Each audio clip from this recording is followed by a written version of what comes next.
국내 스픽스 시청자 여러분 안녕하십니까? 대보름, 정월대보름 밝은 달에 지풀에 혹시 애군을 태우고 밝은 달에 소원 잘 빌으셨습니까? 오곡 백과 오곡 잡곡밥 잘 드셨습니까? 저는 정말 그 애군을 또 더위 파는 거를 윤석열에게 확 이렇게 쏟아붓으면 어떨까 하는 생각도 해봤습니다. 날씨가 많이 풀렸습니다. 그런데 저희의 마음의 봄, 출래불사춘 여전히 마음의 봄, 국민들의 따뜻한 마음의 봄은 아직도 요원한 것 같습니다. 여전히 많은 국민들이 짜증도 내시면서 정말 보기 싫다 많은 말씀들 주시는데 헌재 8차 변론까지 계속 진행이 됐습니다. 그야말로 내란 우두머리 윤석열 그 이상으로 변호인들의 빛나는 활약, 누가 아주 비꼬면서 빛나는 활약이라고 해주셨습니다. 오늘 헌재 전반적인 내용들 그리고 각종 공소장 기타에서 드러나고 있는 사실들, 김건희와 문자를 주고받은 사람 등등 그리고 명태균 게이트까지 한번 숨가쁘게 달려보겠습니다. 오늘 여러분들과 함께 여러 가지 사항을 화끈하게 풀어주실 두 분 소개드리겠습니다. 탄탄한 TV, 탄탄TV 김종욱 박사님. 네, 안녕하세요. 네. 김종욱입니다. 네. 마포의 아이유, 이지은 TV 이지은 위원장님. 네, 반갑습니다. 안녕하세요, 이지은입니다. 네, 너무 짧게 해주시는데. 자체 환호. 네. 제가 뵈니까 더 마르셨어요. 너무 요즘 맹활약 하시느라고 혹시 수면 부족? 아니, 저 진짜 윤석열 때문에 스트레스 받아가지고요. 건강이 상하고 있습니다. 내란성 질환으로. 네, 맞습니다. 네. 우리 교수님도 마찬가지시겠지만 일주일에 2번씩 탄핵 심판 끝나고 나면 8시간짜리를 다 봐야 되잖아요. 네. 저는 2배속으로 듣거든요. 아하. 눈도 아프고 귀도 진짜 막 귀에서 피가 날 것 같고. 그래도 네. 가끔 웃겨주는 윤석열이 있어서 조금 그렇죠. 네. 아니 뭐라고? 이러면서 다시 돌려보기 하고 네. 그러고 있습니다. 네, 지금 윤석열 변호인단에는 제가 개인적으로 잘 아는 사람 3사람이 있습니다. 대선 캠프에서 같이 일했던 사람도 있습니다. 그런데 그들의 맹활약으로 정말 많이 웃고 있습니다. 혼자 뒤에서 키득키득 아니 어찌 이럴 수가. 김계리 변호사 그 맹활약하는 거 윤곽근 변호사 장면 한번 보고 시작하겠습니다. 지금과 같은 심리가 계속된다면 대리인단은 중대한 결심을 할 수밖에 없다는 점을 말씀드립니다. 규정의 근거가 뭔지 저희들 평의 결과가 그렇기 때문에 그걸 바꾸려면 법적 근거를 들어주십시오. 법적 근거는 소송 지휘권 행사입니다. 홍장원에 대해서 다시 저희가 주신문으로 시간 제한 없이 증인으로 신청하는 바입니다. 제가 서두에 홍장원에 대해서 재판부 평의를 거치겠다는 말을 안 했나요? 전혀 앞뒤가 맞지 않는 말이 아닌 것 같은데 이렇게 맥락을 끊고 외부에서 지원하는 의미는 뭐냐고 하면서 답을 그렇게 강요하듯이 질문하시면 어떡해요. 됐습니다. 지금 보셨죠? 네. 믿는 도끼에 발등이 찍히는 건지 믿는 발등에 도끼가 찍히는 건지 그들이 가장 믿는다고 하는 정영식 재판관. 좀 전에 김계리 변호사 어떻게 보셨습니까? 저는 이제 김계리 변호사 보면서 탄핵을 인용할 작정을 했구나. 네. 그 정도 상황이라면 아니 헌재 재판관들한테 저렇게 대드는 하드의 이유가 뭐가 대든 있을까요? 거죠. 대든 거죠. 그래서 네. 제가 볼 때는 옆에 있는 윤석열에게 충성을 보이려고 한 것 같긴 합니다만 네.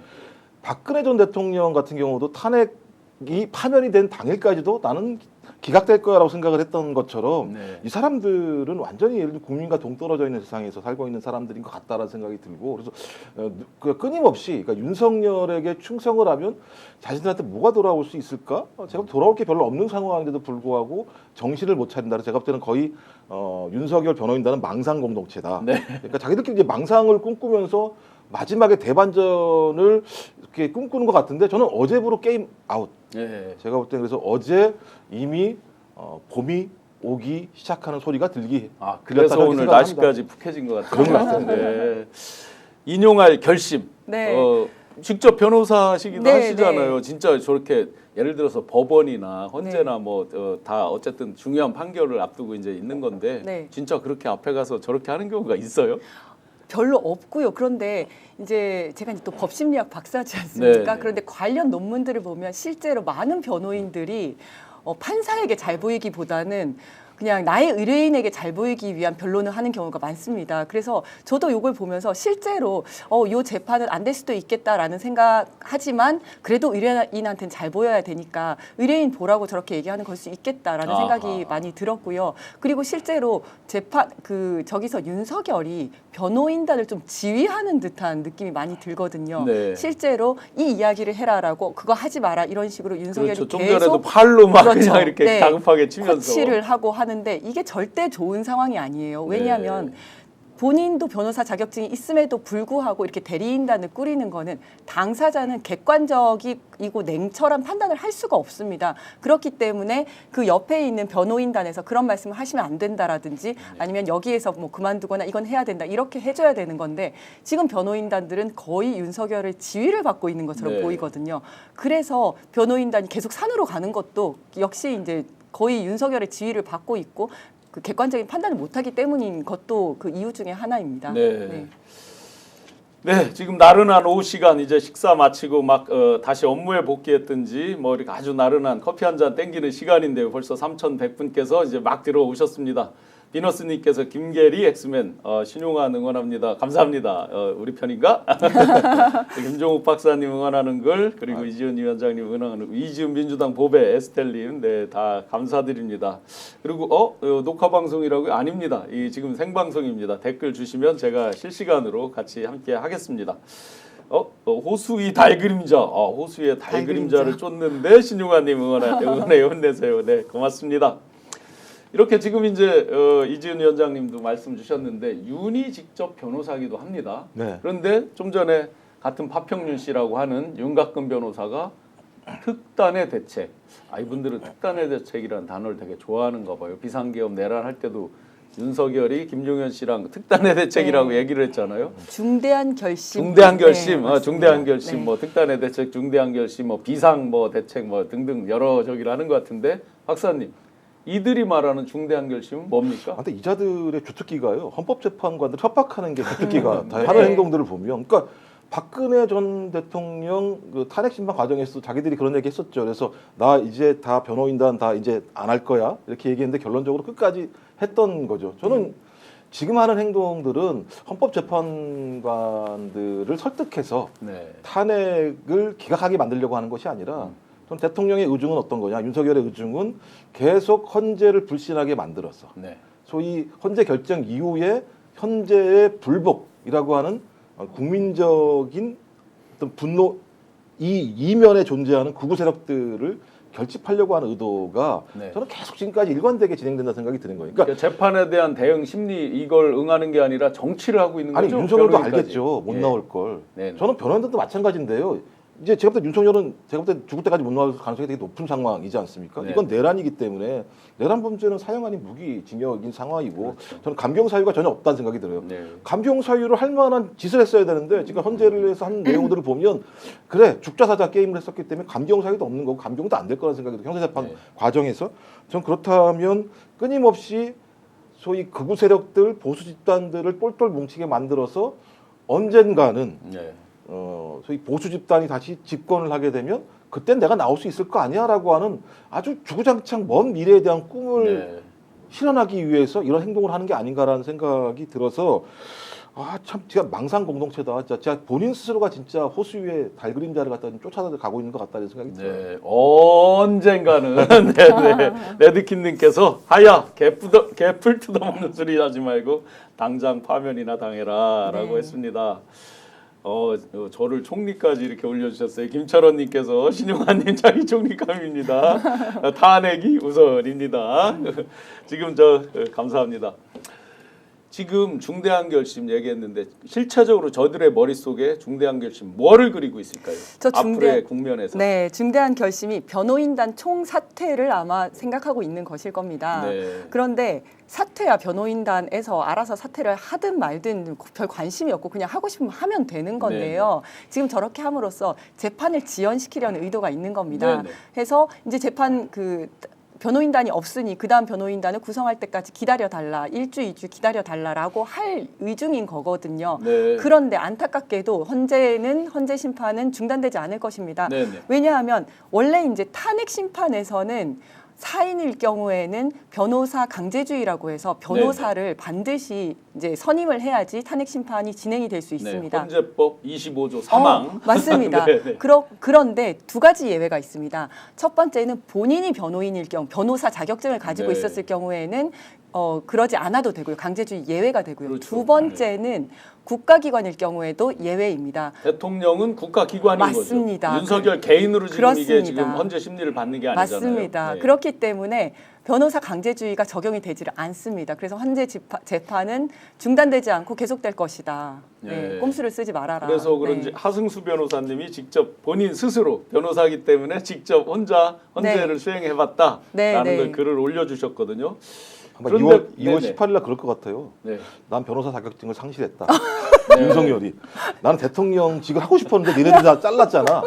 그러니까 나는 변호인단을 구성해야겠어. 네. 그러니까 제가 볼 때 지금까지 하는 얘기를 보면 뭔 소리인지 잘 모르는 얘기를 막 네. 해대고 있는 상황이잖아요. 이거 거짓말을 저렇게 밥 먹듯이 아무런 표정 변화 없이 할 수 있는 네. 사람이기 때문에 농담 같은 말씀을 드리는 건데, 그러니까 제가 볼 때 국민은 전혀 안중이 없는 거죠. 네. 자신이 어떻게 해서든지 여길 빠져나가기 위한 술책을 벌이고 있고, 그 김계리 그 변호사 야 그만해, 너 네. 더 나가면은 나 작살난다 이런 생각이, 그러니까 네. 그런 걸 국민들이 보면 저자들이 진짜 어떤 짓을 하는지 거기에 막 국민들이 분노하는 거고. 그러니까 맞습니다. 헌법재판소는 헌법재판관들에게도 예를 들면 충분한 설득이 필요합니다만 국민들이 다 보는 거잖아요. 제가 볼 때는 네. 국민과 무관하게 이런 짓을 하게 되면 저자들은 진짜 거짓말하는 공동체구나라는 것이 확인되기 때문에 저는 제가 볼 때는 왜 저럴까? 저는 아직도 좀 미지수예요. 네. 저것들은 무엇인가?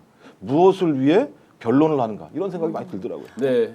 여기서 잠깐 또 보태면 정말 이제 지난번 7차 때 나왔었는데요. 선관위 사무총장 김용빈 사무총장과 네네. 이제 이야기를 할 때 그 신문을 할 때 부정선거에 대한 이야기를 했었잖아요. 그렇죠. 근데 윤석열 대리인 측에서 21대 총선에서 이미 그 무죄로 다 선고가 난 판결문까지 다 있는데도 그런 네. 내용 하나하나 다 끄집어내면서 이것이 문제가 없겠냐라고 계속 이야기를 합니다. 네. 근데 정말 이 증인도 너무 황당해서 내가 이걸 어디까지 얘기를 해야 되나? 이거 다 네, 무죄 나왔는데 맞아요. 네. 판결문을 내가 부인하라는 거냐 이렇게까지 얘기를 하잖아요. 근데 이 이야기를 정말 오랫동안 한 이유가 이거는 21대 총선 때 부정선거가 있었다고 한들 그것이 계엄의 사유가 되지 않잖아요. 그렇죠. 예. 예. 그때는 대통령도 아니었었는데. 그렇죠. 예. 그런데 이야기를 계속하는 거는 정말 부정선거를 굳게 믿고 있는 극우 세력들에게 그래 나도 너랑 같은 생각을 하고 있어 맞습니다. 라고 믿음을 주기 위한 거 아닌가. 네. 자기 지지자들 결집시키기 위한 거 아닌가 이런 생각이 들더라고요. 정확한 시그널을 보내는 거죠. 뭐 좀 더 첨언드리면 21대 2020년 4.15 총선 네, 가지고 네. 이제 계속 부정이라고 얘기를 하고 네. 그 뒤에 그 천병에 서 있었던 민경욱 전 의원이 이제 소송을 126건의 각종 부정을 모아서 소송을 제기했고 최종적으로 대법원에서 단 한 건도 맞습니다. 부정이 있다라는 게 밝혀지지 않고 그냥 다 패소를 했는데 네. 바로 이들이 호수 위에 달그림자를 허상을 쫓는 거죠. 맞습니다. 부정선거라는 허상을 쫓으면서 그걸 네. 계속 수단으로 쓰고 있는 거죠. 네. 그래서 생각을 네네. 해보니까 왜 이 사람들이 그 성조기를 들고 있는지 이해가 되더라고요. 네. 트럼프가 그렇게 했던 거잖아요. 그렇죠. 야, 나 안 졌어. 네, 이거 네. 부정선거야. 네, 그러니까 네. 니네들 가서 때려 부셔. 그래가지고 예를 들어 의사당 갔다가 때려 부시는 일이 네, 벌어졌잖아요. 그러니까 네. 부정선거라고 얘기하는 건 저자가 대의받은 권력이 정통성이 없어라고 그냥 바로 공격을 하는 네. 거예요. 그러니까 이게 되게 제일 오래 가요. 네. 거짓말 중에서 가장 오래 가는 게 뭐냐면 부정선거예요. 오죽하면 전환길이라고 하는 일타 강사가 네네. 12월 4일 날 뭐라 그랬냐. 계엄은 잘못된 거라고 얘기했어요. 맞습니다. 그다음에 한 얘기가 뭐냐면 내가 계속 들어보니까 야 이게 부정선거 사실인 것 같아. 이렇게 네. 얘기를 하는 거거든요. 그러니까 네. 거기에 빠져들어가고 거기에 설득당하기 시작하게 되면 헤어나오지를 못해요. 부정선거라고 하는 게 가장 마약 같은 건 뭐냐면 그러니까 아까 말씀드린 정통성을 잃어버리게 하는 거예요. 네가 진짜 사실이야? 너 사람이야? 계속 물어보는 거랑 마찬가지. 네. 너 사람 아니잖아라고 물어보는 거거든요. 그러니까 저는 그래서 이 부정선거라고 하는 이 줄타기를 하는 가장 중요한 이유 중에 하나는 저는 윤석열도 이 부분에 그냥 갑자기 빠진 게 아니라 오랫동안 본인이 네네. 부정선거가 있었다라고 본인들이 확신을 하기 때문에 그러니까 네. 확신범 같은 느낌이 많이 들어요. 이 부분과 관련해서. 근데 저는 확신범이라는 표현은 반대합니다. 왜냐하면 그건 잘못하면 예. 리플리 증후군 뭐 어쩌고 하면서 감경사유로 감경이 자꾸 될수 써먹으려고 악용을 하기 거기 때문에 맞습니다. 사실은 저는 부정선거는 이들이 쓰기 좋은 가장 좋은 호수 위에 달그림자 쫓는 것 같은 허상을 알면서도 계속 도구로 쓴다. 네. 그래야만 어차피 입증이 돼도 안 믿는다 하고 계속 반발을 하고요. 입증이 뭐 예를 들어 부분적으로 부정처럼 보이는 거 있잖아요. 네, 왜? 네. 그런 거 하나만 나오면 이걸 침수봉대해서 그렇죠. 이거 봐라 이렇게 해서 네. 계속 이제 도구로 쓰는 거 아닌가 네. 이런 생각을 합니다. SHS님께서 국산 변호인 붙여줘라. 네, 아마 이제 망신을 많이 줘야 되겠다 뭐 이런 거이겠죠. 빵끝님께서 윤석열은 건의사랑 내란중이라고 말씀 주셨고 민키님께서 자격증도 있고 크크크 정말 개소리 이 정치학입니다. 화생님께서 많은 분들이 정말 실망도 하고 그러죠.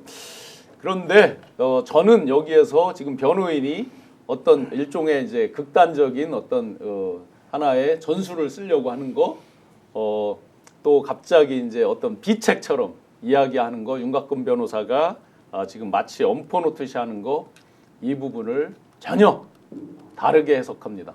많은 분들께서 아까 이제 법조 기자분들 이렇게 전화 연결해서 물어보니까 대부분이 변호인단이 그만 사임하면서 시간 지연 전술을 쓴다 이렇게 말을 했습니다. 저는 그 부분도 있겠지만 그것보다 훨씬 큰 그림이 있다고 생각합니다.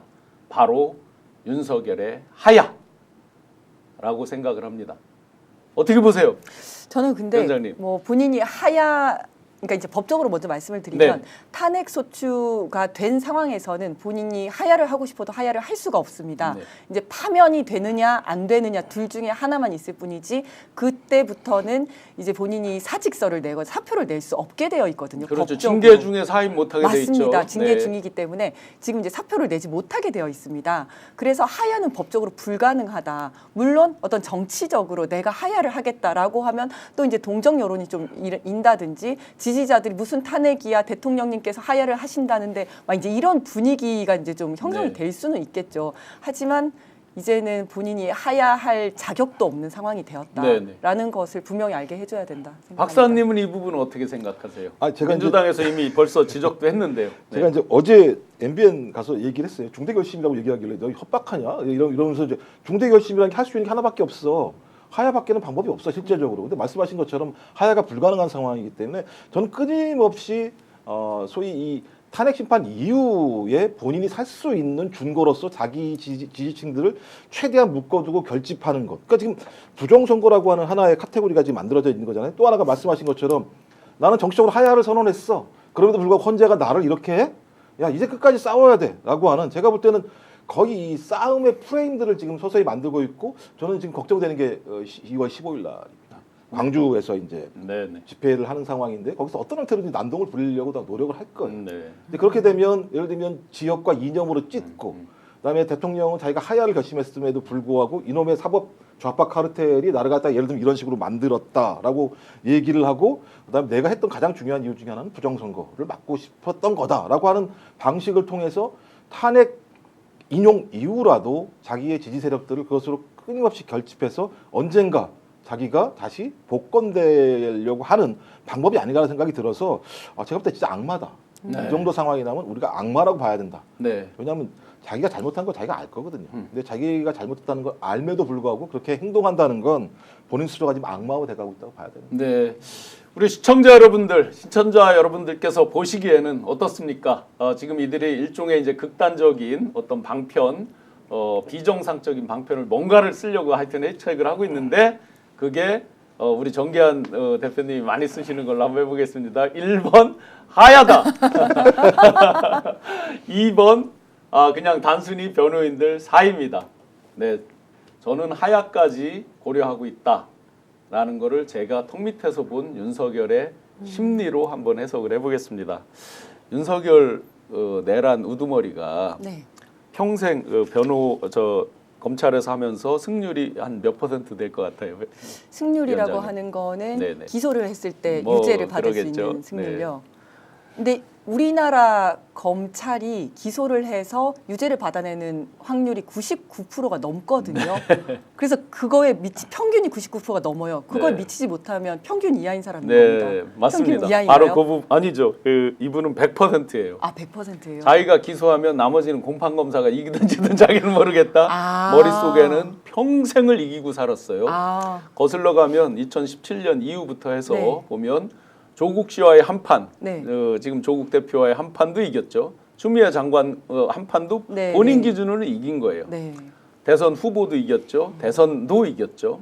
그러니까 평생을 살면서 져본 적이 없는 거예요. 지금 계엄도 성공했다고 생각하고 있잖아요. 본인은. 계엄은 절반은 성공한 거예요. 네. 이들 기준으로. 실제 제가 해석을 해봐도 네. 우리는 계엄이 다 했다고 하지만 이들 기준은 절반 성공해서 우리가 피해를 보는 게 많아요. 정확한 것 같아요. 제가 네. 나중에 말씀드리겠지만 이 인사를 지금 하고 있잖아요. 네, 이 그렇죠. 인사하는 게 원래 실패한 내란의 우두머리가 하는 행동이 아니라 마치 성공한 쿠데타의 주역이 이 개국 공신들한테 자리 나눠주듯이 지금 이제 자기한테 협조한 사람들한테 승진 자리를 나눠주고 그렇죠. 있거든요.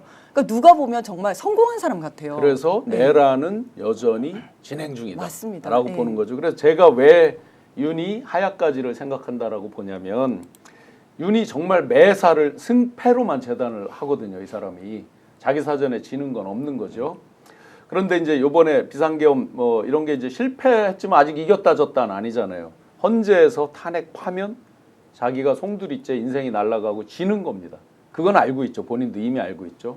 그러니까 최선을 다하는 자기 기준에 최선을 다하면서 만약에 어떠한 상황이 오면 자기가 먼저 선제적으로 하야한다. 우리 위원장님이 말씀 주셨듯이 법적으로 하야를 못하기 때문에 하야한다예요. 생태를 쓰면서 자기가 하야하면 어떤 그 다음 국면이 뭐가 펼쳐질까요? 국민의힘에서요. 지금 대통령이 이렇게 해서 하야를 했는데 이거에 대한 적격성 이거를 심판해달라고 계속 시간 끌기로 비밀겠죠. 뻔한 시나리오로 보여집니다. 네, 네. 이 사람의 심리로 제가 경험했던 턱 밑에서 봤던 윤석열은 승패에서 지는 걸 못 참아요. 부글부글. 아니 저도 승부욕이 강하지만 네. 어떤 때는 때로는 지면 그대로 승복하고 인정하고 다시 네. 첫 스타트 라인에 다시 서고 이러는 거잖아요, 사람이. 네. 근데 이 사람은 그게 안 됩니다. 어쨌든 판을 계속 흔들려는 노력들을 하는 것 같아요. 정치를 하고 있잖아요. 네. 그죠? 그래서 저는 그런 측면에서의 하야라고 생각하는데 시청자 여러분들께서 어떻게 답을 주셨는지 대부분은 어쨌든 시간 끌기 전략으로 말씀 주시고 하야 절대 안 된다. 하야에 대해서 안 된다라는 의견들이 많이 있으십니다. 그래서 절대 탄핵만이 답이다. 하야 파면 결국 결론은 하야는 안 된다. 당연히 탄핵 파면시켜야 된다로 기결이 되는 것 같습니다. 참 저희가 그래도 체포 구속되면서 많이 이 서울의 봄 시즌 2가 잘 열리겠구나라고 생각을 했는데 봄은커녕 다시 엄동설안에서 헤어나지 못하는 서울 아닌가. 그러니까 이제 이 내란의 성격 자체가 친위 쿠데타이기 때문에 친위 쿠데타의 핵심적인 내용은 내가 못 먹은 걸 먹으려고 하는 거거든요. 그러니까 네. 못 먹은 데가 어디예요? 국회 하나 못 먹은 거거든요. 따지고. 그러니까 국회 하나를 먹기 위해서 집중적으로 여기다가 공세를 한 상황입니다. 그럼 나머지는 건재한 거거든요. 그러니까 대통령이라는 직책을 유지하고 있으면 내가 갖다 꽂아놓은 사람들이 분명히 존재하죠. 근데 꽂아야만 놨겠습니까? 자기가 거기에 대해서 뭔가 다 가지고 있겠죠. 하나씩. 너무 잘못하면 안 돼. 이런 거 다 내용을 가지고 있는 사람들이 지금 최상목도 그런 거 아닙니까? 최상목이라 저도 마찬가지입니다. 전 제일 놀랐던 게 뭐냐면 비상입법기구 그래요. 제가 막 따지고 봐서 그래 못 봤다고 쳐. 뭐 이렇게 해서 살짝은 봤다고 쳐. 나중에 알았잖아요. 나중에 알았으면 이 내용 자체가 헌법을 무시하고 국회를 갖다가 깨부시려고 했던 거잖아요. 네. 그렇다면 본인이 자기 입으로 헌법과 법률을 얘기하면 안 되죠. 근데 상설특검 얘기했더니 그게 헌법과 법률을 따져봐야 된다는 얘기를 하는 작자들이에요. 그러니까 저는 어떻게 그 입에서 그 얘기가 똑같이 두 개가 나올 수 있는 건지를 모르겠는데 그런 자들이 제가 쭉 깔려 있다고 보는 거죠. 그러니까 저는 마지막까지도 아마 1차로는 파면이 당하게 되면 일부가 좀 쓰러질 거라 생각이 들고요. 네. 그 이후라도 어떤 형태 똘똘 뭉쳐서 5월 조기 대선에서 지더라도 예를 들면 최대한 박빙선까지 올라가게 만드는 어떤 노력을 통해서 저희 그러니까 재물로서 윤석열은 바치되 국민의힘과 보수 또는 극우 세력들 같은 경우는 어떤 형태든지 자기의 지분들을 확보하는 방식으로 갈 거라는 생각이 들고 네. 나중에는 뭐 진다고 하더라도 제가 계속 말씀드립니다만 또다시 사면 복권을 통해서 윤석열이라는 자가 정치적으로 다시 복권되는 것을 누리고 있는 상황이 네. 꽤 있기 때문에 저는 이 부분과 관련해서는 저희가 철저히 이 부분에 대해서 그래서 특검이 필요한 거죠. 끝까지 사실들을 파악을 해서 국민들이 이 자들이 얼마나 무도한 자들인지 그리고 이 자들에게 사면은 존재하면 안 된다는 부분들을 명확히 보여줄 필요가 있는 거죠. 네, 탄핵 사면 절대 사면 안 된다. 탄핵 사형만이 답이다. 많은 분들이 비슷한 글이 아주 동시에 많이 올라오고 있습니다. 최종삼님께서도 탄핵 사형만이 답이다. 라고 말씀 주셨습니다. 여러분들께서 헌재에서 이상민 장관이 이상한 말을 앞뒤 맥락과 관계없는 말을 하는 걸 보신 적이 있으실 겁니다. 아, 내가 말이야 아내도 모르게 저기를 했고 아내가 알면 이거 큰일 나. 정말 크게 화를 내고 혼날 것 같아. 류의 말을 뜬금없이 했습니다. 그런데 아군이라고 생각하고 부른 그 증인 입에서 김건희와 문자를 주고받은 게 나왔습니다. 조태용 국정원장. 네. 문자를 주고받은 게 나왔는데 우선 조태용 김건희 문자 영상 잠깐 보고 가시겠습니다. 12월 2일 날 대통령 영부인으로부터 문자를 2통 받아요. 그리고 그날은 답장을 못하고 그 다음날 증인이 답장을 보냈어요. 그건 무슨 내용인지 기억나십니까? 뭐가 남아 있으면 그걸 보시면 판단이 되지 않을까 싶습니다. 영부인하고 왜 문자 주고받습니까? 자주 있는 일은 아니었습니다. 여기서 이제 재미난 허를 찔린 것 같아요. 네. 그 문자가 여기서 이렇게 오픈될 거라는 걸 모르고 있다가. 네. 왜냐하면 저 본인의 통화 내역을 제출을 안 했습니다. 조태용은. 네네. 저거를 어떻게 알게 됐냐면 경찰에서 통화 내역을 그냥 그 통신사에서 받은 거예요. 네네. 본인은 제출도 안 했는데 그게 경찰에 가지고 있는지를 모르고 있다가 네. 저걸 이야기하니까 좀 깜짝 놀란 거죠. 근데 저 상황에서 뭐라고 대답하기도 힘들었을 겁니다. 왜냐하면 김건희 여사랑 자주 주고받았다는 것도 이상하고 그냥 굉장히 이례적으로 받았는데 그 내용을 기억 못한다고 하는 것도 아주 이상하지 않습니까? 네, 네. 정말로 저 상황에서는 아주 좀 놀라고 당황스러웠을 거라고 아마 생각하는데 지금 순간적으로 굉장히 당황한 게 그랬을 느껴졌거든요. 겁니다. 나름 네. 침착한 척했지만. 그렇죠. 네. 그런데 저는 뭐 모두가 느끼시겠지만 그 영부인이 그 국정원장한테 문자를 보낸다는 게 정말 이상한 네. 일이지 않습니까? 그리고 그게 그 내용을 기억을 못한다는 것도 상식적으로 이해가 안 되고 네. 그리고 또 그 날짜가 참 아이러니하게도 그 개엄 바로 전날이지 않습니까? 그렇죠. 그렇다면 뭔가 알고 있었던 거 아닌가라고 어떤 내용으로 추정하십니까? 이제 언제 해야 된다라든지 아니면 이제 계엄의 시간이라든지 아니면 계엄을 어떤 형식으로 해야 된다라든지 본인이 생각하는 계엄의 어떤 그림에 대해서 좀 이야기를 하지 않았을까라는 생각이 드는데 제가 좀 재밌는 거는 제가 국힘 쪽 사람이랑 이야기를 해봤어요. 그랬더니 여기에 대해서 막 비판을 하면서 왜 민주당에서는 김건희 여사를 못 잡아먹어서 안달이냐. 네. 그 민주당에서는 김건희 여사가 마치 꼭 계엄을 해야 된다, 막 마구 조른 것처럼 그렇게 얘기를 한다는 거예요. 저는 그런 얘기를 한 적이 없는데 본인이 네. 막 먼저 그렇게 얘기를 하더라고요. 그래서 그런 건가? 또 이렇게 생각을 한번 해봤습니다. 제가 받은 첩보에 따르면 이거는 지금 뉴스에 전 국민 출국 금지 나와 있죠. 네. 그런 내용과 연관이 있는 것으로 추정이 됩니다. 선택 금지, 네, 전체 금지. 왜 이런 거요? 노상원 그 메시지에 네네. 나와 있는 그런 내용들 있잖아요. 그거랑 광범위하게 관련이 있는 것으로 그 실무를 어느 파트가 수행을 했느냐 이게 굉장히 이제 미스테리한 얘기죠. 출국 금지 이런 건 법무부 출입국 관리소 소관일 텐데 그런 것들을 과연 어디가 그거를 기초적인 걸 수행을 했느냐에 대한 아주 황당한 지금 첩보들이 있습니다, 실제. 그래서 그거는 한번 우리가 추이를 보기로 하고요. 그러면 박사님, 문자를 받았는데 이 사람이 그날 답을 안 했습니다. 고민이 많았겠죠. 예, 그 다음 날 답을 했습니다. 그렇죠. 제가 이게 인사 문자는 아니라는 걸 확인이 된 거죠. 인사 문자가 아니면 뭐 안녕히 주무세요 뭐 네, 이렇게 했을 건데 하루가 지났다, 그러니까 그 밤이 지났다고 하는 건 답을 하기가 상당히 어려운 주문이었을 가능성이 높다라는 생각이 들고요.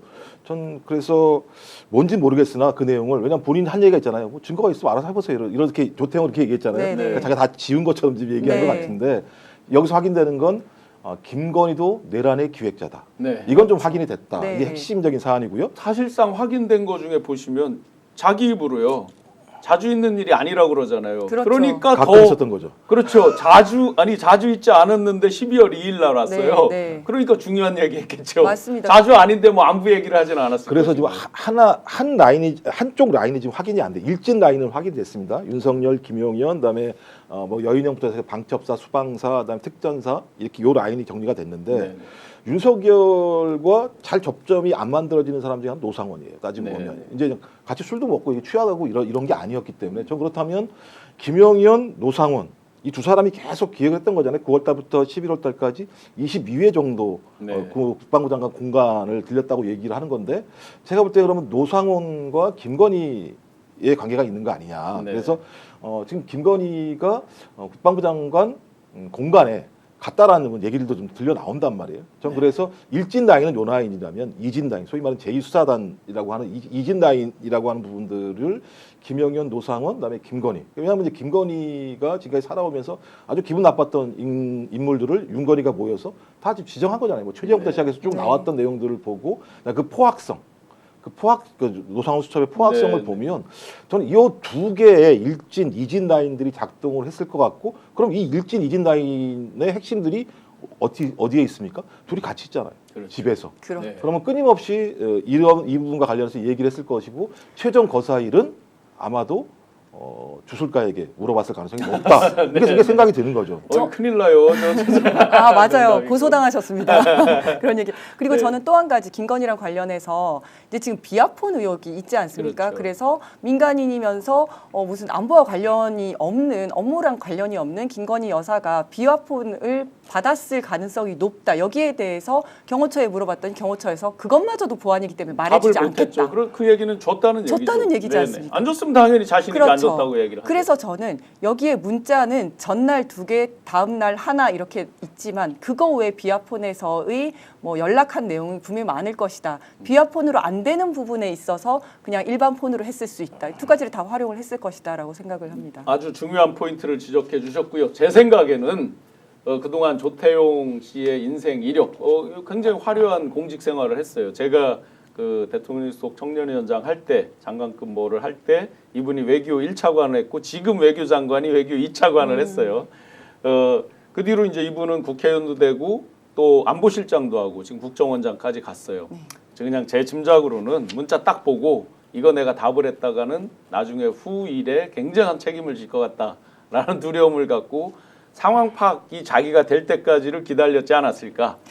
저도 이제 조태용 국정원장의 스타일을 제가 뭐 그 사람을 개인적으로 아는 건 아닙니다만 탄핵 심판에서 얘기하는 걸 보면서 네. 아 대단히 아주 정무적인 판단이 뛰어난 사람이다. 그리고 본인 책임질 일은 절대 안 하는 사람이겠구나라는 생각이 많이 들더라고요. 리얼하게 말씀하세요. 정무적 판단이 뛰어나다 이퀄 기름장어?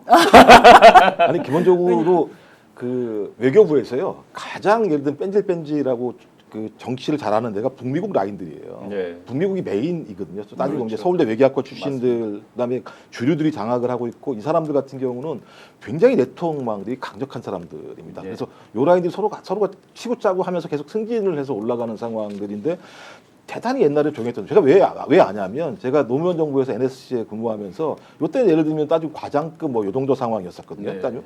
근데 대단히 조용히 아주 다른 사람들한테서 겸손한 척하면서 따박따박 승진해서 계속 올라가는 거예요. 네. 그리고 어떤 정부보다도 보수 정부에서 승진을 빨리빨리 하는 사람들입니다. 그러니까 제가 북미국 라인들이 대부분 그렇거든요. 그렇죠. 실제적으로. 전 그래서 이 사람도 아마 김건희랑 매우 친했을 거라고 저는 생각하는 거예요. 왜냐하면 그 내통망을 잘 알기 때문에. 저는 그러니까 이제- 말씀하십시오. 네, 네. 저는 거기서 어떤 점에서 그걸 느꼈었냐면 이제 뭐 계엄의 밤에 그 내란의 밤에 정말 정신 없을 때 이제 조태용 원장은 이걸 먼저 알았던 거 아닙니까? 네. 그래서 홍장원 차장이 가서 이거 언제 하셨습니까? 이랬더니 거기에 대해서 대답 안 하고 그렇죠. 뭐 그걸 왜 물어봐요? 뭐 그런 걸 물어봐요라고 하고 쓱 넘어갔고 네, 네. 그 다음에 뭐 이제 대통령으로부터 전화를 받았습니다. 이재명, 한동훈 잡으러 다닐 것 같습니다. 이거 얼마나 대단한 그렇죠. 이야기예요. 그런데 내일 아침 숨이 막 얘기합시다. 헐떡헐떡 넘어갈 정도로 막 그렇죠. 흥분되는 얘기잖아요. 네. 무시무시한 얘기고. 그렇죠. 아니 뭐라고 했다고요. 근데 본인이 그걸 거기서 알아서는 안 되는 겁니다. 네. 그러니까 내일 얘기합시다라고 아무 얘기도 안 하고 그 자리를 피하거든요. 와, 이 사람은 진짜 기름장어인가요? 와, 이 사람 진짜 대단한 사람이다. 이런 식으로 살아남았구나. 네. 이런 생각이 들더라고요. 그 사람 그랬겠죠. 나도 알아 임마.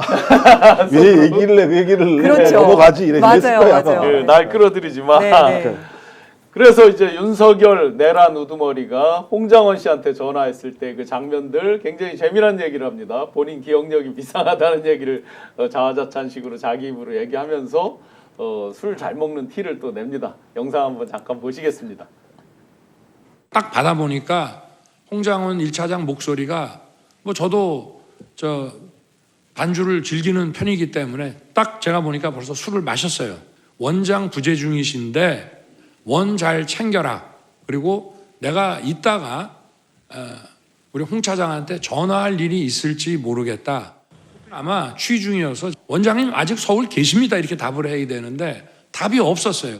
홍장원에 대한 해임 사유는 자세하게 말씀드리긴 어렵지만 하여튼 야권과 관련한 정치적 중립 문제가 심각하다는 말씀이었습니다. 네, 저도 반주를 즐겨하는 편이지만 반주라니요. 만취겠죠. 그렇죠. 말술이겠죠. 반주는 밥 네. 먹을 때 한두 잔 곁들이는 거 아닌가요? 그렇죠. 그러나 폭주, 폭음이지 않습니까? 스타일이 전혀 다르다.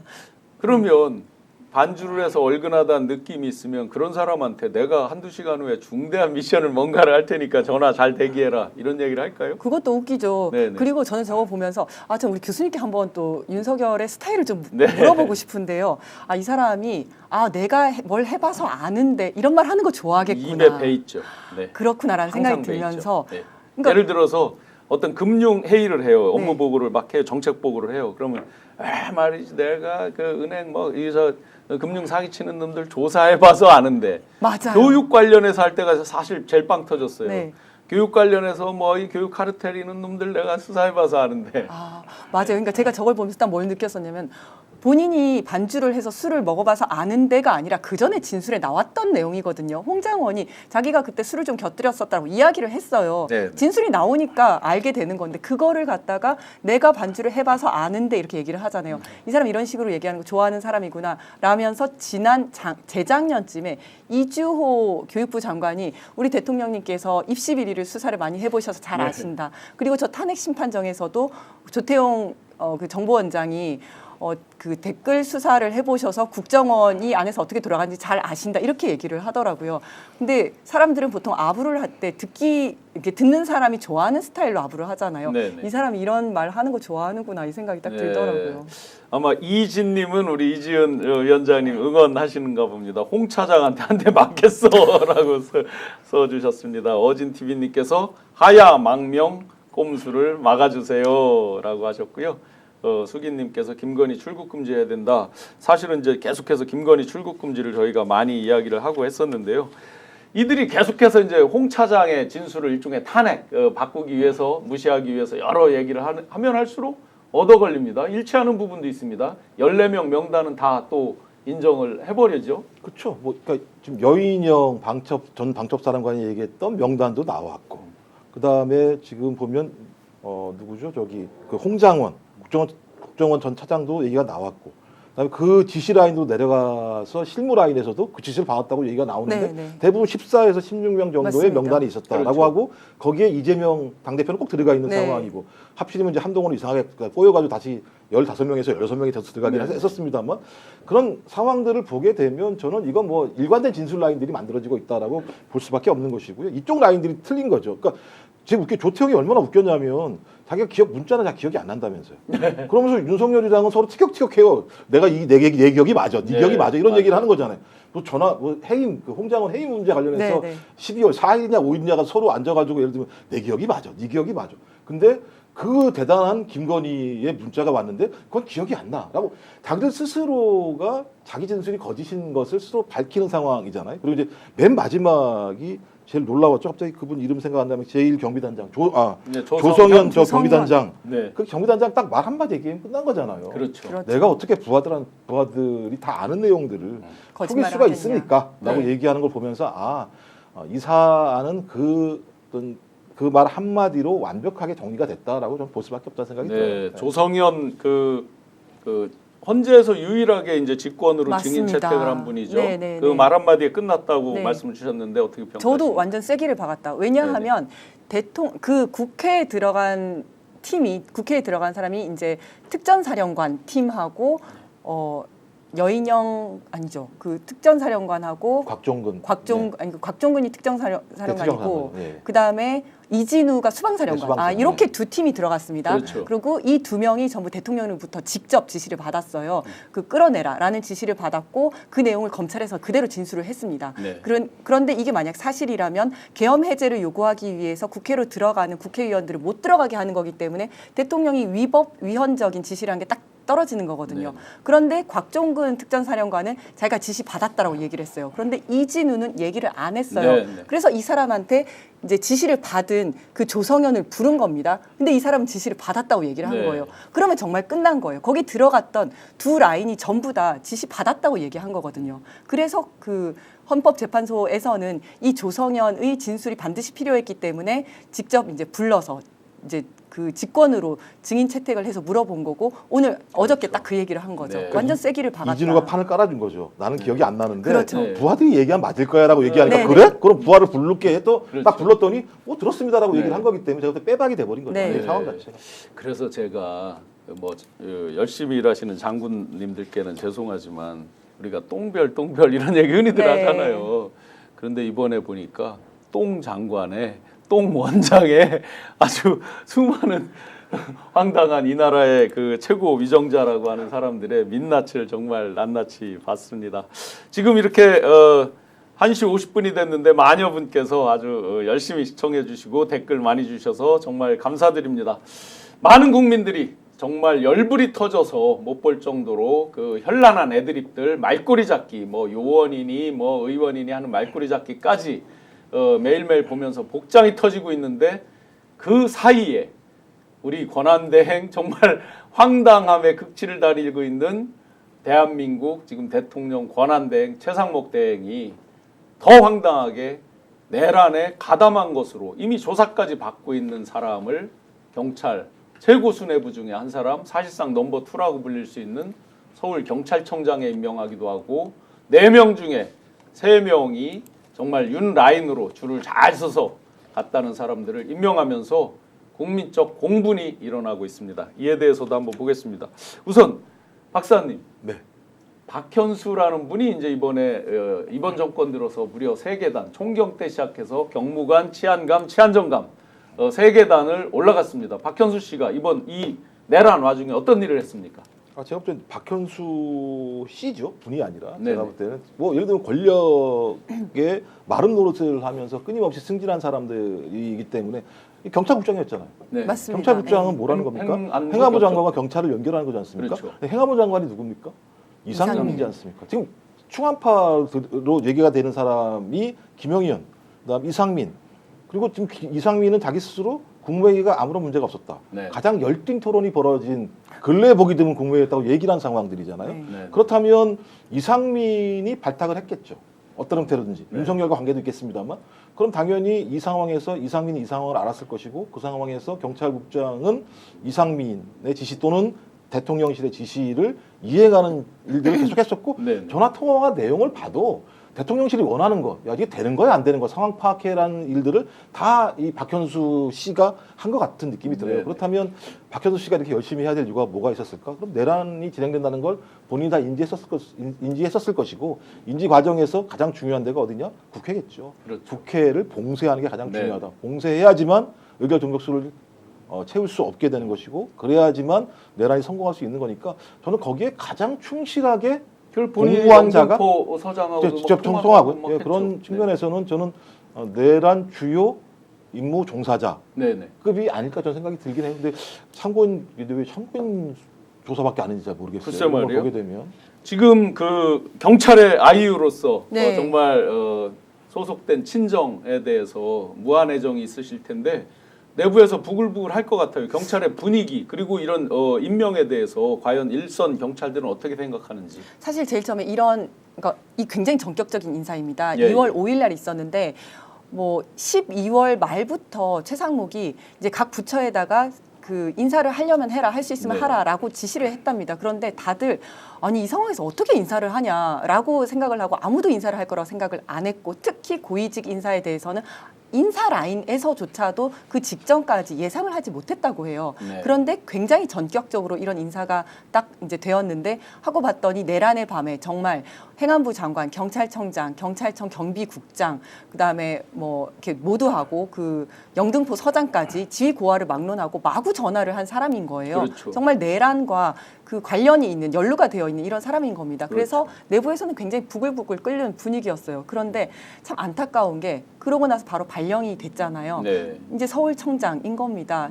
자신의 목줄을 가지고 있는 인사권을 가지고 있는 상사가 되다 보니까 지금은 조용한 분위기입니다. 아하. 그러고 이번 인사는 이제 밑으로 쭉쭉쭉 인사가 내려갈 거거든요. 네. 이번 인사는 어느 쪽에서 했을까? 원래 경찰 인사에 이철규가 개입한다는 설이 아주 파다했었거든요. 많이 있었죠. 네. 네. 이철규 라인일까 아니면 김주현 민정수석 라인일까 이제 이런 이야기들이 나오는 겁니다. 네. 안타깝게도 벌써 이제 자기가 승진할 사람들은 줄을 댈 생각을 하고 있는 거고 어허. 그렇다면 그러니까 이걸 의도하지 않았을까 싶어요. 나는 아직 살아있다. 나는 네네. 건재한다. 이런 걸 하기 위해서 지금 이런 인사를 한 거 아닌가. 그러면 이제 지금 권한대행을 보자 하는 것도 대통령실이 여전히 역할을 세게 하고 있다는 반증이겠죠. 그렇죠. 부분이. 그리고- 사실은 직무정지와 함께 그들도 직무정지가 되는 게 원칙인데. 맞습니다. 거의 네. 그대로 다 돌아가고 있는 거고요.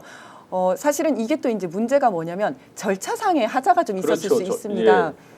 이제 경찰 고위직 인사는 경찰청장이 추천을 해서 행안부 장관이 제청을 해서 국무총리를 거쳐서 대통령이 임명을 하도록 되어 있는데 지금 모두가 다 그 권한대행인 상황입니다. 그렇죠. 네. 그리고 더 나아가서 국무총리 권한대행도 본인이고 대통령 권한대행도 본인입니다. 뭐냐면 단계적 어떤 교차적 검증이 제대로 안 이루어졌을 가능성이 매우 네네. 높다는 겁니다. 실제로 우리가 이제 인사 검증이라는 걸 하거든요. 그러면 당사자가 이제 승진 대상자가 인사 검증 동의서를 제출을 합니다. 그래야지 이 사람이 재산 관계는 어떻고 부동산은 어떻고 뭐 가족 관계는 어떤지 쫙 검증을 할 수가 있는데 과연 이런 건 제대로 이루어졌는지 일단 전격적으로 인사를 한 다음에 사후에 어떻게 그냥 문서로만 한 거 아닌가 네. 이런 의심도 굉장히 드는 거죠. 그 의심을 뒷받침해 주는 게 최상목 권한대행이 이 사람이 그 내란에 그렇게 관련됐다는 걸 몰랐다고 몰랐습니다. 국회에서 답을 하잖아요. 맞습니다. 실제로. 네, 진짜 알았는지 몰랐는지 모르겠지만 알았어도 문제고 몰랐어도 정말 문제인 거죠. 저 알았다면 임명한 게 문제인 거고. 몰랐겠습니까?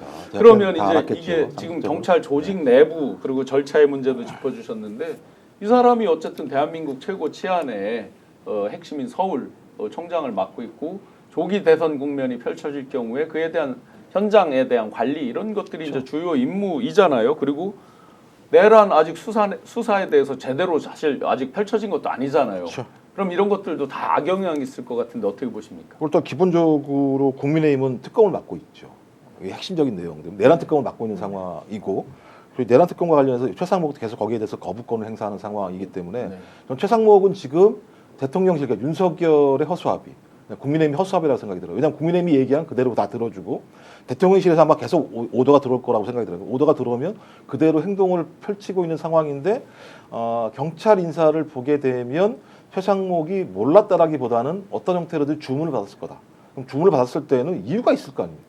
근데 말씀하셨던 것처럼 대통령, 그러니까 윤석열의 탄핵 인용 이후에 선거 관리부터 시작을 해서 집회와 시위 관리 이런 모든 총괄적인 책임을 서울경찰청장이 질 수밖에 없는 상황이기 때문에 자기 사람을 요지에다가 꽂아놓는 상황들이 되는 거죠. 그러니까 저는 지금도 정신 못 차리는 게 아니 어떻게 대선을 이길 생각을 하지 이것들이? 저는 이런 느낌이 있는 거예요. 네. 아니 내란을 일으켜서 조기재판이 벌어진다는 건 저희 내란을 일으킨 내란 주범이 탄핵이 인용돼 가지고 파면됐다는 얘기잖아요.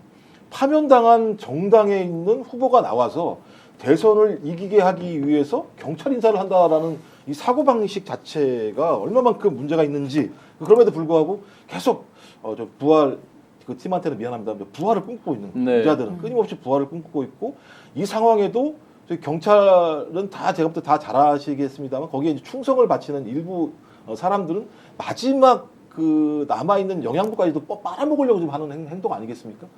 전 그래서 제가 그때 뭐 그러봤자 한 3개월짜리 네. 서울청장이 되지 않을까? 방금 대선 준비용이라고 말씀하신 너무나 정확한 표현입니다. 이게 2월 5일 날 전격적으로 인사가 있었는데 밑으로 쭉쭉쭉 내려가서 전체 인사가 끝날 때쯤이 한 3월 중순, 초중순쯤 될 겁니다. 네. 정확하게 대선이 시작되는 시점인데요. 아하. 실제로 선거를 하게 되면 근데 윤석열 정권이 특별히 심했습니다.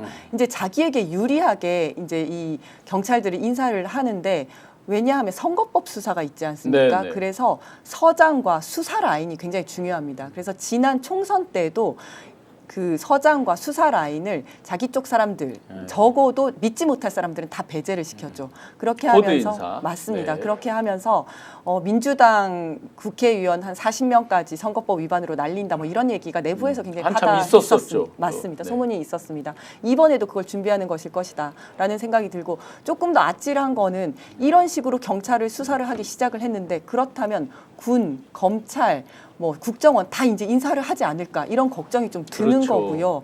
그리고 또 한 가지는 지금 이제 어쨌든 내란 선동 세력들에 대한 수사 이런 것들이 잘 될 수 있을까 이런 거에 대한 걱정도 좀 드는 겁니다. 네. 그래서 뭐 정광훈 수사라든지 지금 내란 선동 세력이란 사람들이 다 윤석열 풀어줘야 된다 이러면서 뭐 헌재 쓸어버리자 이렇게 주장하는 사람들인데 지금 윤석열의 친위 세력들을 다 또 갖다 박아 놓는 거 아니겠습니까? 네, 네. 그렇다면 여기에 대한 수사가 과연 제대로 될 것인가 이런 우려가 좀 있습니다. 맞습니다. 지금 많은 시청자 여러분께서 소위 말해서 유지율이죠. 유지 안 나가시고 계속 시청해 주시고 많은 댓글들 정말 감사드립니다. 지금 김건희 돌려 까신 거예요? 아, 그러니까 저도 원했어요. YUJI. 예, 유지. 네, 그죠. 너무너무 감사드립니다. 이렇게 이제 정말 내란의 주도 세력들이라든지 또 지금 권한대행까지도 정말 이해할 수 없는 인사 그걸 꼭 이 시점에서 또 그리고 그런 사람들을 했어야만 하는가라는 욕을 먹을 정도로 일종의 철벽 블로킹 노력들을 하고 있습니다만 또 국민의힘까지 나서서 쉴드를 다 치고 있는데 역시 아무리 그렇게 한다 한들 그들의 앞에 미래를 어둡게 하는 시한폭탄이 째깍째깍 열심히 잘 돌아가고 있습니다. 그 한복판에 바로 명태균 게이트가 있죠. 그랬더니 명태균 씨가 지금 옥중에 있는데 아마 대리인 변호인단을 써서 변호인단을 통해서 페이북에 쓴 것 같은데 한번 띄워줘 보시죠. 최근에 아주 난타전을 홍준표 씨랑도 벌이고 있고 하는데 명태균 씨가 왜 페이스북에 뭐라고 올려놓은 거 있죠. 네, 명태균 특검 발의를 환영한다. 환영해야죠, 국민의힘 맞죠, 변호사님? 그렇죠. 네. 위원장님. 네. 그런데 지금 왜 권성동 원내대표는 이에 대해서 보수의 괴멸을 깨하기 위한 거다라고 왜 그렇게 말을 했습니까? 이거는 정말 스스로 예. 그 국민의힘이 명태균 게이트에 다 엮여 있다라는 것을 얘기하고 있는 거 아닌가? 스스로 그냥 네, 인정해 버린 자백하는 거죠. 거 아닌가? 뭐 이런 생각이 들더라고요. 네, 대선 주자라는 사람들도 다 환영한다면서요. 네. 다 수사하기를 바란다면서요. 뭐 다 환영한다면서요. 아까 그렇게 말은 해놓고 따지고 예. 보면 다 연루가 됐다는 사실들 지금 그 변호사 그분 이름을 잘 네네. 모르겠는데 남모 변호사 계시지 네네네. 않습니까? 그분이 나와서 한 얘기가 있잖아요. 140명. 아니, 140명이 중요한 게 아니고요. 네네. 더 중요한 건 네. 오세훈 있어요. 홍준표 있어요. 이런 변호인이라고 하는 것이 네. 포렌식에 참여하고 이런 내용들을 그렇죠. 가지고 있기 때문에 그러면 거기에 나오는 이유가 뭘까? 근데 그래서 지금 뭐 거론되고 있는 내용이 어떤 거냐면 확인은 안 된 겁니다만 나경원 이기게 좀 해줘 이런 게 나온다는 거잖아요. 그렇죠. 나경원을 이기게 좀 조사를 어떻게 해봐 이런 내용이 네. 나오는 거잖아요. 그러면 그 얘기를 누가 했느냐? 지금 오세훈이 했을 가능성이 높다라고 얘기를 하는 거고. 그러면 네. 그 통화 내용이 나오게 되면 일단 공직선거법부터 시작해서 정치자금법 위반까지 다 걸리는 거거든요. 정치자금법은 이미 이제 그 후원회장 김모라는 사람이 벌써 이제 이렇게 돈을 냈다는 건 이미 뭐 객관적으로 나와 있는. 그러니까 그게 걸리는 상황이고 제가 볼 때 홍준표는 큰 소리 치던데요. 네. 제가 볼 때는 뭐 난 홍준표 없어. 시장 큰 소리 한번 화면에 한번 띄워줘 보세요. 원래 무서운 본인이 많이 얘기하지 않았나요? 무서운 개가 더 짖는다고. 거꾸로 아마 지금 뭔가가 그 중간에 보시면은 막 큰 소리를 쳐놓고 또 중간 하단에 보면은 자기가 20억 돈 빌린 건 맞다라고 또 그렇게 써놨어요 실제로. 그리고 자기가 이자까지 붙여서 뭐 했다 뭐 이렇게 하면서 이제 막 큰 소리를 치는데 홍준표 시장의 큰 소리. 진짜 당당해서 큰 소리로 보이세요? 아니죠. 어떻습니까? 센 척하는 것 같아요. 센 척하는 거. 예, 정말 무서운 개가 더 크게 짖는 것처럼 뭔가 자기보다 큰 적이 나타나면 몸을 막 부풀려서 자기 몸집이 큰 것처럼 하잖아요. 그런 모습처럼 보이고 그 굉장히 또 구구절절하게 또 해명을 써놨지 않습니까? 네, 맞아요. 네, 지금 안으로는 쫄고 있을 것이다 생각이 그러면 듭니다. 이제 이 시점에서 홍준표 시장이 잘 쓰는 표현으로 반사 한번 날려드려야 되겠습니다. 개야 짖어라 기차는 간다. 홍준표 시장이 아주 즐겨 쓰는 표현입니다. 기차는 탄핵의 기차도 가고 조기 대선 명태균 게이트에서 날아갈 사람들의 기차도 다 갈 것 같습니다. 그러면서 이제 명태균 씨가 새롭게 원희룡 고맙다고 해야 되는데 라고 또 한마디 세게 펀치를 날렸습니다. 원희룡을 조그마는 저와 함께 같이 이 영상 한번 보고 마무리 단계로 가겠습니다. 원희룡이는 고맙다 처리했는데 사연이 있어. 원래 권성동이 결의가 내가 당과 선대위 양쪽의 역할을 해야 될 사람이 필요한데 저쪽에는 지사 출신이고 국회의원도 하고 그래서 나왔으니까 그만큼 준비를 했을 거예요. 원희룡이를 당의 사무총장이면서 선대위에 그 중책을 앉혀라. 그래갖고 내가 그걸 딱 올렸더니 그걸 딱 보더니 권성동이가 내가 할게 이러다가 그 자리에 들어간 거야. 나는 놀래pos다. 근데 또 안상수 시장님이 내보고 원지사 부탁도 여러 번 했고 그건 당 대표 때 사무총장은 원지사가 했대.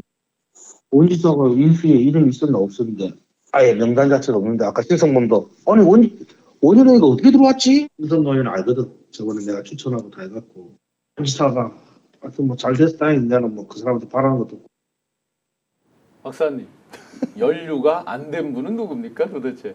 안 된 사람은 어떤 사람? 한동훈은 안 되는 것 같은 느낌이 네. 꽤 많이 드는데요. 뭐 왜냐하면 한동훈은 그 전까지 선거라는 걸 안 해보고 그냥 윤석열의 힘으로 좋은 자리만 따박따박 올라왔었기 때문에 뭐 지금 막판에는 다시 이제 죽음의 명단에 들어가긴 했었습니다만 제가 볼 때 이 집단들은 충성심도 없는 것 같아요. 자기들 말에 의하면 내란 아니라면서요. 네. 경고형 계엄이라면서요. 그리고 예를 들면 대통령 파면 기각돼야 된다고 탄핵 기각된다고 얘기를 했었는데 지금 하는 내용들을 보면 야 대통령 조만간 탄핵될 것 같으니까 우리 나와서 선거 좀 열심히 해야 될 것 같아. 그러니까 명태균 좀 조용히 좀 있어봐라. 뭐 이런 내용들인 거죠. 네. 자기들은 아무런 잘못이 없는 것처럼 하는 행동들을 보면 그러니까 예를 들면 명태균이라는 사인한테 저희 선대위의 직책을 갖다가 로비를 한 거나 마찬가지 상황이에요. 본인은 아니라고 주장을 네, 합니다만 네. 그때 보면 권성동하고 싸워가지고 권성동한테 졌다라는 네. 내용들이잖아요. 그러면 그 자리를 들어가고 싶겠죠. 왜냐하면 총괄지원실장인가요? 그 이런 걸 네, 네. 하게 되면 이후에 막대한 지분을 갖게 되죠. 선거에서 이기게 되면 대통령 권력을 얻게 되는 것이고 거기에 당 사무총장은 선거의 모든 총알 조직 이런 걸 다 관리하는 사람이기 때문에 본인이 막대한 힘을 갖고 있으니까 그 자리를 가고 싶겠죠. 네. 더 잘 아시겠습니다만 그 내용과 제가 관련해서 그 윤과 원이 합쳐지는 날 제가 윤 측에서 한 분 이땡 의원 네. 그리고 원 측에서 한 명 신용한 둘이 배석을 했습니다. 그래서 내용을 잘 알고 있죠. 네, 네. 이땡 의원이 그 경찰에 계신 이땡 의원입니까? 아니 옛날 스포츠 감독하시던 비례대표 의원이 있었죠. 예, 수행하시던. 예, 그랬구나.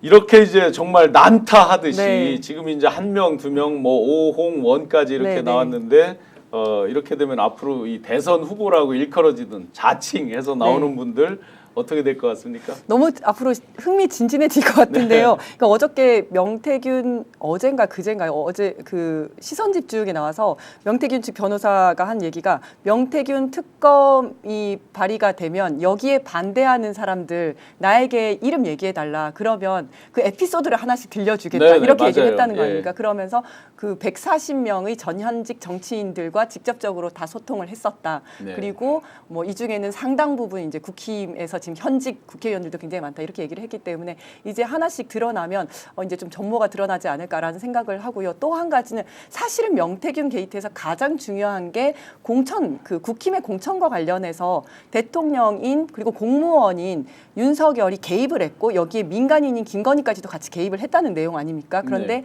여기에 대한 수사가 꽉 막혀 있었어요. 실제로 대통령이었기 때문에 불소추 특권이 있어서 내란죄 외환죄 말고는 소추를 할 수도 없고 그래서 수사도 약간 제한이 됐던 면이 있었는데 네. 이제 탄핵이 되면 그 빗장이 풀린다. 예. 이 부분에 대해서도 수사가 들어갈 것이다. 저는 이렇게 기대를 하고 있습니다. 네, 수기님께서 원희룡 요새 왜 이렇게 몸살임 해주셨습니다.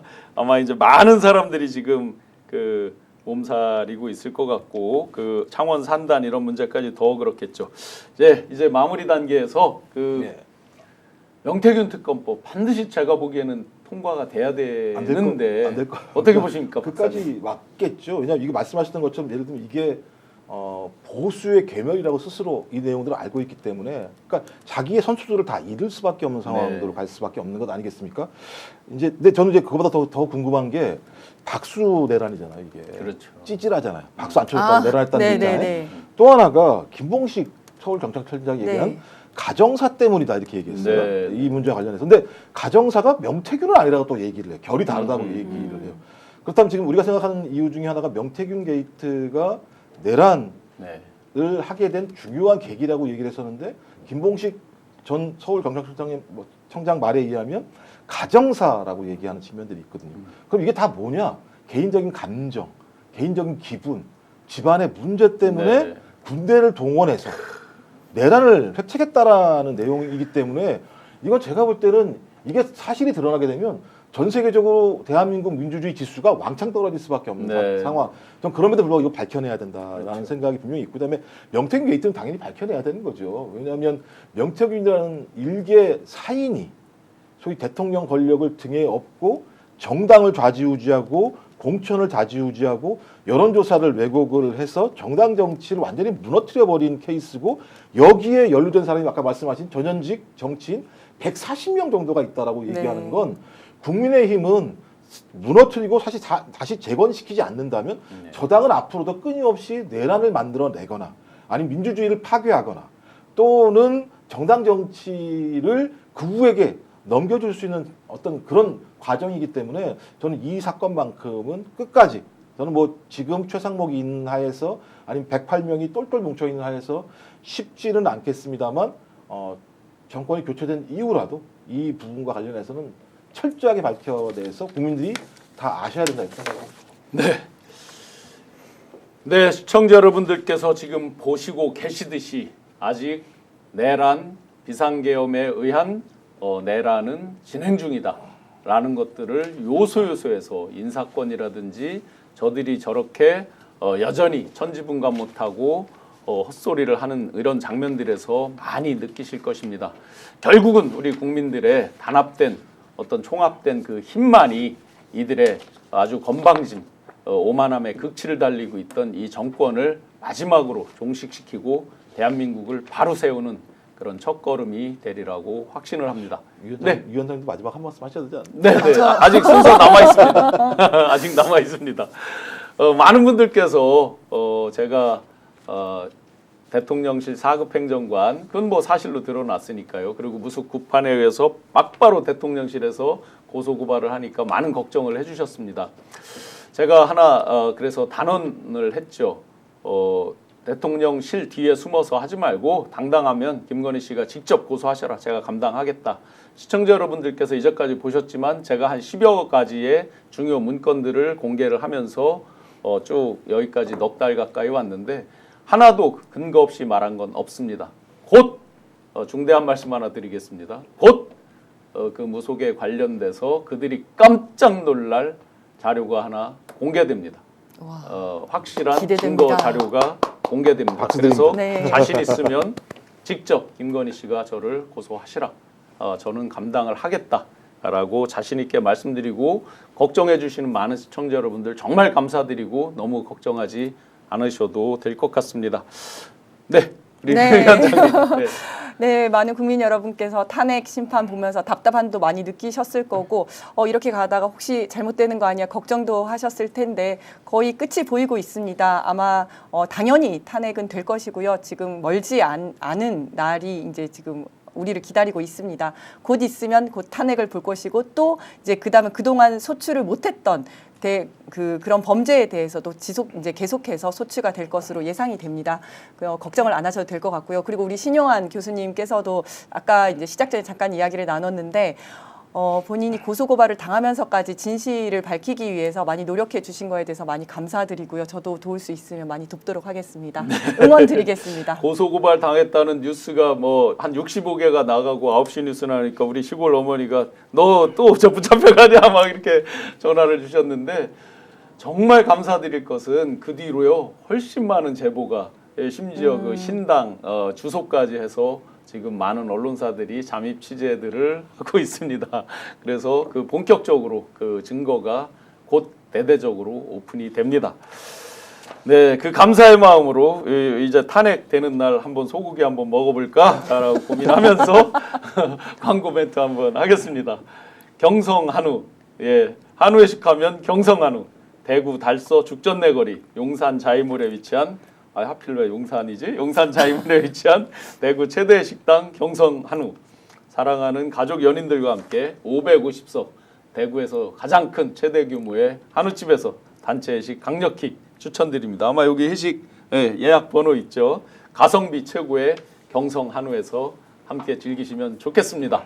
지금 많은 분들께서 정말 제가 아까 유지를 말씀드렸는데 오히려 빠진 게 아니라 다시 더 들어오셨어요. 마무리 6천여 분 이렇게 끝까지 함께 해주셔서 감사드립니다. 자, 이제 우리가 절대로 자진 사임, 이제 와서 황당하게 자진 사임하는 거 절대로 안 된다. 오로지 남는 것은 탄핵에 의한 파면이다. 그래서 이 새 봄 기운을 담아서 제가 탄핵하면 파면으로 알겠습니다. 나른한 오후를 화끈하게 한번 깨워드리도록 하겠습니다. 자, 시청자 여러분께 탄핵! 파면! 감사합니다.